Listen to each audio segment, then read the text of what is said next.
Hey everyone, welcome back to my channel. और मैं आज आप लोगों के लिए वीडियो लेकर आई हूँ गुलदाउदी क्रिसैंथेमम।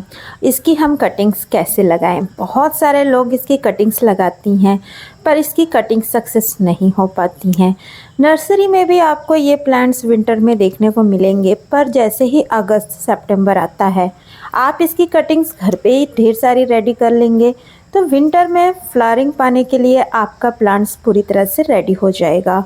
तो चलिए मैं आप लोगों को आज इस वीडियो में इसकी कटिंग्स लगाते हुए उसकी अपडेट सभी आप लोगों के साथ शेयर करूंगी। तो यदि आप मेरे चैनल पे नए हैं तो चैनल को सब्सक्राइब करिए, वीडियो अच्छी लगे तो वीडियो को लाइक एंड शेयर करिए। तो जैसे कि मैंने इसकी छोटी छोटी कटिंग्स ले ली हैं और इतनी बड़ी साइज़ की कटिंग्स आप लगाएंगे ये बहुत आसानी से लग जाते हैं।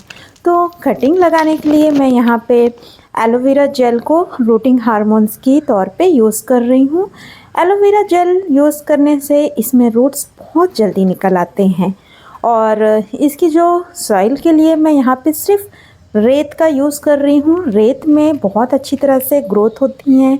कोई भी कटिंग्स आप लगाते हैं तो रेत बहुत ही अच्छा है कटिंग्स लगाने के लिए।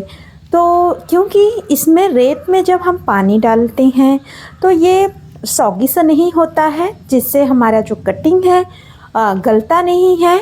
बहुत अच्छी तरह से वाटर ड्रेन आउट हो जाता है और बीच बीच में हम इसमें पानी डालते रहते हैं तो मॉइस्ट बना रहता है। तो रेत बहुत ही अच्छा रहता है कटिंग्स को रेडी करने के लिए। तो इस तरह से मैं इसके टिप्स में जेल लगा ले रही हूँ। और यदि आपके पास रूटिंग हार्मोन पाउडर है तो आप उसे यूज़ कर सकते हैं, जिससे रूट्स बहुत जल्दी तैयार हो जाते हैं।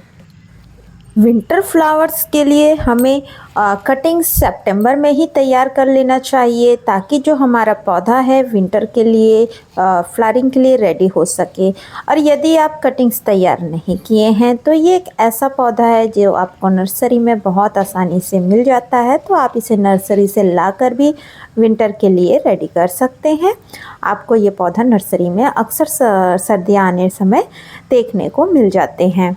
तो इस तरह से हम अपने ही घर पे फ्री के कटिंग्स भी तैयार कर सकते हैं और ढेर सारे पौधे तैयार हो जाते हैं। तो जैसे आप देख रहे हैं कि मैं सारे कटिंग्स को तैयार कर ली हूँ, लगा दी हूँ। और लगाते समय मैं इसमें पानी पहले ही डाल दी थी रेत में, ताकि जो हम बार बार इसमें पानी डालें तो हमारे कटिंग्स बिल्कुल भी हिले डुले नहीं। और बाकी जब आप इसमें पानी देंगे तो स्प्रे करके दे सकते हैं या हल्के हाथों से इसमें पानी दे सकते हैं, जिससे हमारी कटिंग्स बिल्कुल भी हिलेंगे नहीं। और इसे ऐसी जगह रखें जो बिल्कुल छाया वाली जगह हो। और जैसे कि जब भी हम कोई कटिंग्स लगाते हैं तो उसे लगाने के बाद हमें इसे डायरेक्ट सनलाइट में भी नहीं रखनी है। और यदि ज़्यादा बारिश हो रही हो उस समय तो इसे बहुत बारिश वाले वो पे भी नहीं रखनी है, जिससे हमारा जो कटिंग्स हैं ख़राब हो जाएंगे, गल जाएंगे और उसमें रूट्स अच्छी तरह से नहीं आएंगे। हमें ऐसी जगह रखनी है छाया वाली जगह पे, और थोड़ी सी इसके जो सॉइल है उसमें हमें इस तरह से पानी देते रहना है, गीला रखना है जिससे मॉइस्चर बनी रहे, बिल्कुल भी ड्राई नहीं रखना है। और वाटरिंग बहुत ही हल्के हाथ से दे या स्प्रे का यूज़ करें, इससे हमारे जो कटिंग्स हैं जल्दी तैयार हो जाते हैं। और जैसा कि जो ये मैं कटिंग्स तैयार कर रही हूँ वो अगस्त के महीने में कर रही थी, और आज की जो तारीख है 11 अगस्त, मैं 11 अगस्त को ये कटिंग्स तैयार कर रही हूँ। बाकी मैं आपको इसकी पूरी अपडेट दूँगी कि ये मैं कितने दिनों में तैयार की, इसमें रूट्स कब तक दिखे, मैं सारे बीच बीच के अपडेट आप लोगों के साथ शेयर करती रहूँगी। तो जैसा कि ये वीडियो है ठीक 1 महीने बाद की वीडियो है, सितंबर का है, और ये है 10 सितंबर के दिन का। और इसकी जब मैं रूट्स आप लोगों को दिखा रही हूँ तो इसमें बहुत ही हल्की रूट्स निकले हुए दिख रहे हैं। हालांकि मैं ये कटिंग्स को निकालती नहीं, पर मैं जब इसके जो पत्तियों को देखी तो इसकी पत्तियाँ में छोटी छोटी पत्तियाँ आने लग गई थी, तो मुझे समझ में आ गया था कि इसमें रूट्स बन रहे हैं। और जैसे मैं आप लोगों को इसकी मिट्टी दिखा रही थी, बिल्कुल नमी थी, गीली थी, ज़्यादा गीली भी नहीं थी। और देख सकते हैं छोटी छोटी इसकी नए नए लीव्स भी देखने को मिल रहे हैं, जिससे हमें पता चल रहा है कि जो हमारा कटिंग्स लगा हुआ है अच्छी तरह से तैयार हो रहे हैं।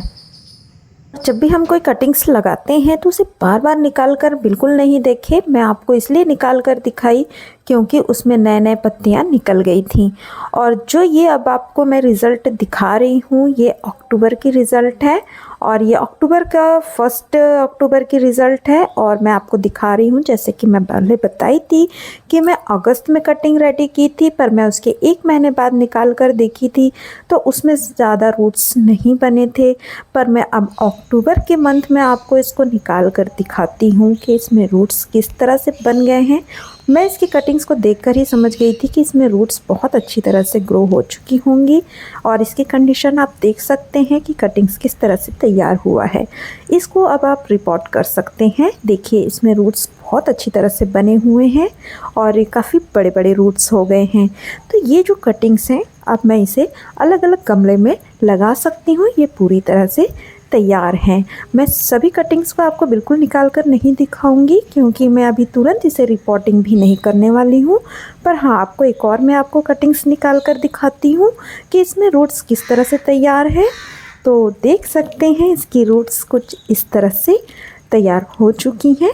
तो इस इतने साइज़ के आप कटिंग्स को, और जिसमें रूट्स अच्छी तरह से बन चुके हों, तो आप उसको नए गमले में लगा सकते हैं।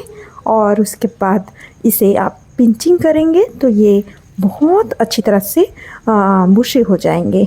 जब भी आप रिपोर्ट करें तो उसे रहने दें कुछ दिनों तक। जब इस कटिंग्स, ये पौधे थोड़े बड़े साइज़ के हो जाए तब आप इसमें पिंचिंग कर सकते हैं। पौधे को हमें थोड़े बड़े साइज़ के होने देना चाहिए। और पिंचिंग करने का फ़ायदा ये भी है कि जब हम पिंचिंग करते हैं तो पौधा बुशी होते हैं, उसमें नए ब्रांचेस आते हैं और जल्दी बर्ड्स तैयार होते हैं और ढेर सारे बर्ड्स उसमें बन जाते हैं जो फ्लावरिंग करते हैं तो बहुत सुंदर दिखते हैं। तो ये जो मैं आपको पूरा रिज़ल्ट दिखाई कटिंग्स लगाने से लेकर उसमें रूट्स आने तक की, आई होप आपको ये मेरी वीडियो काफ़ी हेल्पफुल होगी। तो thanks for watching my video.